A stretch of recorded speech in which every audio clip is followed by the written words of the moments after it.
Hello students, प्रश्नावली 13.7 में आगे बढ़ते हुए अब हम करेंगे इसका प्रश्न 6। तो इसमें हमें क्या दिया गया है, देखिए। एक लंब वृत्तीय शंकु का आयतन 9856 सेंटीमीटर घन है। यदि इसके आधार का व्यास 28 सेंटीमीटर है तो ज्ञात कीजिए। देखो, हमें यहाँ पे तीन चीज़ें ज्ञात करने के लिए बोला गया है: ऊंचाई शंकु की, तिर्यक ऊंचाई और वक्र पृष्ठीय क्षेत्रफल। तो देखो, ऊंचाई का मतलब क्या होता है? ऊंचाई का मतलब होता है h से संबंधित है। तो यहाँ पे जो शंकु की ऊंचाई होगी वो क्या होगी? h। अब शंकु की जो तिर्यक ऊंचाई है, तिर्यक ऊंचाई मतलब l, ठीक है। और वक्र पृष्ठीय क्षेत्रफल जो कि पाई आर एल से लगेगा, ठीक है। तो अब इसको ध्यान से देखो कि लंबवृत्तीय शंकु का जो आयतन दिया गया है, आयतन और आधार का व्यास दिया गया है। तो व्यास से हम त्रिज्या निकाल लेंगे और उससे आयतन में रखेंगे तो हमें L का मान मिल जाएगा, H का मान मिल जाएगा। और H और R दोनों के पता हैं तो हम L निकाल लेंगे, ठीक है। तो इसको हम करना स्टार्ट करते हैं। सबसे पहले तो जो हमें दिया गया है उसको लिख लेते हैं।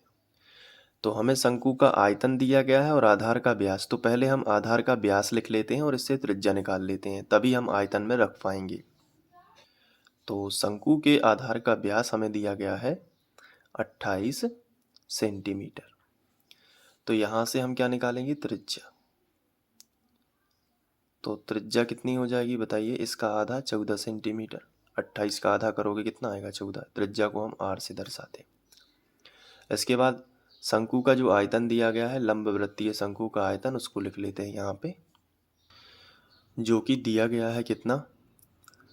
9856 सेंटीमीटर घन। तो यहाँ पे लिख लेते हैं 9856 सेंटीमीटर घन। अब देखो, शंकु का जो आयतन है इसका फॉर्मूला क्या होता है? 1/3 पाई आर वर्ग h बराबर 9856। तो क्या होगा कि यहाँ में हमें r का मान पता है तो h का मिल जाएगा, है ना। तो चलो मान रख दो 1/3, पाई का मान कितना रखना है? 22/7।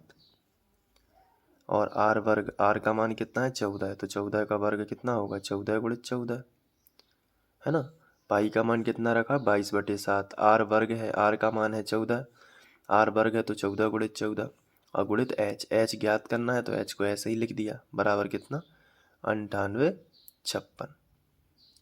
अब देखो ध्यान से, यहाँ पे कैंसिल हो रहे हैं 7 एकम 7 और 7 दूनी 14, ठीक है। अब ये देखो, ये 14 से कैंसिल होगा। अब देखो कैसे होगा। 14 की दुनिया में 98 भी आते हैं और 56 भी आते हैं। अगर आपको ऐसा नहीं करना तो आप 7 से कर लो पहले। देखो, 7 दूनी 14, यहाँ पे कर लो 7 एकम 7, तो कितने बचे? 2 हो जाएंगे 28, सच्चों के 28, सच्चों के कितने हो गए? 28। अब ये 5 है तो 5 में भाग नहीं जाएगा तो कितने हो जाएंगे? 56। तो 14 चौके 56। अब थोड़ा सा यहाँ पे हम क्या करेंगे कि जो है इतना आया है, इसमें हम क्या करेंगे, तो यहाँ पे भाग नहीं गया था इसलिए 0 आएगा।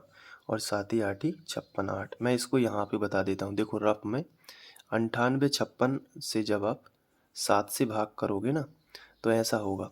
देखो 7, यहाँ पे देखो 7 एकम 7, बचेगा कितना? 9 में से 7 जाएगा, कितना बचेगा? 2। ये 8 उतारे आ जाएंगे। फिर सच्चों के 28, ये कैंसिल हो जाएंगे। अब बचेगा ये 5। फिर 5 में 7 का भाग नहीं जाता तो यहाँ पे 0। अब ये 6 आ जाएगा। तो 7 ही 8 ही 56, ऐसे करना है। तो आ गया 1408। अब फिर 2 से फिर कैंसिल हो जाएंगे ये, क्योंकि बराबर के इस तरफ है तो सामने सामने के कैंसिल हो सकते हैं, ठीक है। तो हम यहाँ पे देखो 2 एकम 2, 2 सत्ते 14, 0 ज्यों करते हो, 2 चौके 8। फिर ये वाला जो 2 है इससे भी कैंसिल हो जाएंगे। 2 तिया 6, है ना। तो बचा 1, 2 पंचे 10 और 2 दूनी 4। तो ऐसे कैंसिल होंगे। हालांकि आप इसे रफ में करेंगे तो ज़्यादा बेटर रहेगा। 22 गुणित सब कैंसिल हो गया तो h बस बचा और बराबर यहाँ पे बचा 352, ठीक है। आप डायरेक्ट भी कर सकते हैं यहाँ पे कि देखो 14 से 14 7 98 और 0 और यहाँ पे आएगा 14 चौके 56, तो सीधा 704 आ जाता। ठीक है, वो भी आप कर सकते हैं। अब आगे देखते हैं। यहाँ पे देखो ये 3 है तो ये गुणा में हो जाएगा, तो आएगा 352 गुणित 3 और बटे कितना आएगा 22। तो h बराबर, यहाँ देखो ये 2 से कैंसिल हो रहे हैं, 2 एकम 2, 2 एकम 2, यहाँ देखो 2 एकम 2 बचा 1, हो जाएंगे 15, 2 सत्ते 14, फिर बचा 1, 2 चौक 12। अब यहाँ पे बचा 176 गुणित 3 बटे 11, तो 11 से ये कैंसिल हो रहे हैं क्या, 11 एकम 11, 11 एकम 11, बचा 6, हो जाएंगे 66, 11 चौक 66। तो h बराबर 16 दिया 48, तो 48 सेंटीमीटर जो है ऊंचाई होगी। तो अब हमने जो पहला सेगमेंट है इसको हल कर लिया है। ऊंचाई कितनी होगी 48, h का मान कितना आ गया 48। अब तिर्यक ऊंचाई निकालना है, तो तिर्यक ऊंचाई के लिए l का फॉर्मूला होता है सेकंड नंबर, जो l का फार्मूला, तो यहाँ पे लिखेंगे तिर्यक ऊंचाई। तिर्यक ऊंचाई के लिए l वर्ग बराबर फॉर्मूला है r वर्ग प्लस h वर्ग या h वर्ग प्लस r वर्ग, एक ही बात है। तो r का मान भी है और h का भी है, तो l का मिल जाएगा। तो l स्क्वायर बराबर, r का मान कितना क्वेश्चन में दिया गया था मैं आपको बताता हूँ, 14 व्यास से निकाला था ना, तो यहाँ पे हो जाएगा 14 का वर्ग, और h जो है h का वर्ग 48 का वर्ग है, तो यहाँ पे 48 का वर्ग कर दोगे। तो l वर्ग बराबर 14 का वर्ग, मतलब 14 गुणित 14 करेंगे, और यहाँ पे तो ये तो आएगा 196, ठीक है, और ये 48 गुणित 48 करेंगे तो आएगा 2304, तो यहाँ पे लिखेंगे 2304 गुणा करके।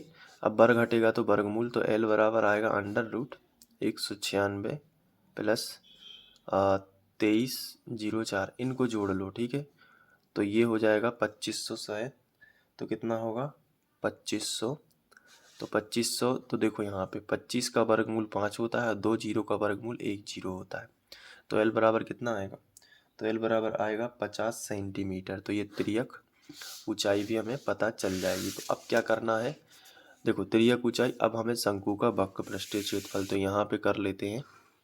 शंकु का जो वक्र पृष्ठीय क्षेत्रफल है उसको यहाँ पे हेडिंग डालेंगे। तो शंकु का वक्र पृष्ठीय क्षेत्रफल क्या होता है, पाई आर एल, पाई का मान 22/7, आर का मान और एल दोनों हमने ज्ञात कर चुके हैं। आर का मान तो 14 है, तो आप ऊपर देख सकते हैं, तो यहाँ पे आर की जगह पर 14 रख लेना, और एल का मान अब भी ज्ञात किया है जो कि है 50, तो यहाँ पे 50 रख लेना।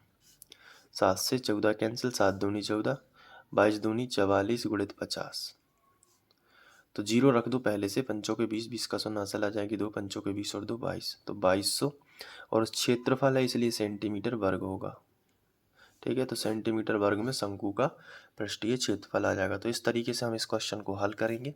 अब आप चाहें तो इसे नोट कर सकते हैं, मैं आपको शुरू से दिखा देता हूँ। ये देखिए यहाँ से ये पूरा आप अच्छे से कर लेना।